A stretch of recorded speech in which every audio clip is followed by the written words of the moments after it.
আসসালামু আলাইকুম এভরিওয়ান। চলুন জেনে আসি কোরবানির পশু নির্বাচন করার ক্ষেত্রে আমাদের কি করণীয়।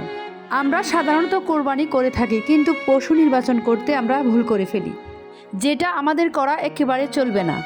শুধু কোরবানি দিলেই কোরবানি হবে না, পশু নির্বাচন ক্ষেত্রেও কিন্তু আমাদেরকে অনেক গুরুত্বপূর্ণ ভূমিকা রাখতে হবে। পশু নির্বাচনের ক্ষেত্রে আমাদের অবশ্যই সতর্ক থাকতে হবে। চলুন আমরা জেনে আসি কোন ধরনের পশু দিয়ে আমাদের কোরবানি করা উচিত। আশা রাখবো ইসলামিক ভিডিও সম্পূর্ণ অবশ্যই শুনবেন ইনশাআল্লাহ। কোরবানি হলো ইসলামের একটি অন্যতম নির্দেশনা। পবিত্র কোরআনে ইরশাদ হয়েছে, তোমার প্রতিপালকের উদ্দেশ্যে নামাজ আদায় করো, পশু কোরবানি করো। কোরবানির রক্ত প্রবাহিত করার মাধ্যমে আল্লাহর নৈকট্য অর্জিত হয়।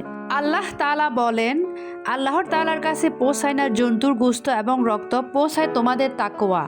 আবু হুরায়রা রাদিয়াল্লাহু থেকে বর্ণিত, রাসূল সাল্লাল্লাহু আলাইহি ওয়াসাল্লাম বলেছেন, যে ব্যক্তি সামর্থ্য থাকার পরেও কোরবানি করে না, সে যেন আমাদের ঈদগাহের কাছে না আসে। রাসূল সাল্লাল্লাহু আলাইহি ওয়াসাল্লাম আরও ইরশাদ করেন, আল্লাহ তাআলার নিকট কোরবানির দিন মানব জাতির কোরবানির অপেক্ষা অধিকতর পছন্দনীয় কোনো আমল নেই। বিচার দিনে কোরবানির পশুকে তার শিং, পশম এবং খুর সহ উপস্থিত করা হবে।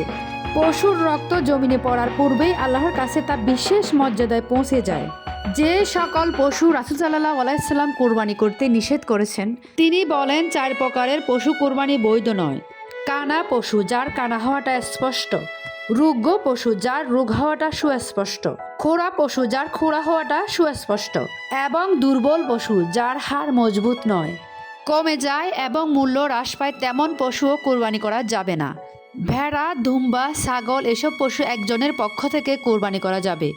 ওট, গরু, মহিষ এগুলো একত্রে 7 জন করা যাবে। একমাত্র আল্লাহ তাআলার সন্তুষ্ট অর্জনের জন্য শরীয়তের নির্দেশনা মতে আমাদের সবাইকে কোরবানি করা উচিত। হযরত আলী রাদিয়াল্লাহু বলেন, রাসূল সাল্লাল্লাহু আলাইহি ওয়াসাল্লাম আমাদের আদেশ করেছেন, আমরা যেন কোরবানির পশুর চোখ ও কান উত্তম রূপে দেখিনি, আর আমরা যেন কানের অগ্রভাগ কাটা, কানের পেছন দিক কাটা, লেজ কাটা এবং কানের গোড়া থেকে কাটা পশু কোরবানি না করি। শরীয়তের পরামর্শ হলো বেশি গোশত নিখুঁত দেখতে সুন্দর দিয়ে কোরবানি করা। সাধারণত কোরবানি পশু সব ধরনের দোষ ত্রুটি মুক্ত হওয়া উত্তম। কোনো রকম খুঁত থাকলে সেই পশু দিয়ে কোরবানি করা উচিত নয়। আমরা কোরবানি করি আল্লাহ তাআলাকে খুশি করার জন্য, আর আল্লাহ তাআলাকে খুশি করার জন্য সবচেয়ে মার্জিত এবং সুন্দর পশু দিয়ে কোরবানি করা উচিত। ভিডিওটি নিজে শুনুন এবং অন্যকে শোনার সুযোগ করে দেবেন ইনশাআল্লাহ। আর যদি ভিডিওটি ভালো লেগে থাকে তাহলে অবশ্যই পাশে থাকবেন।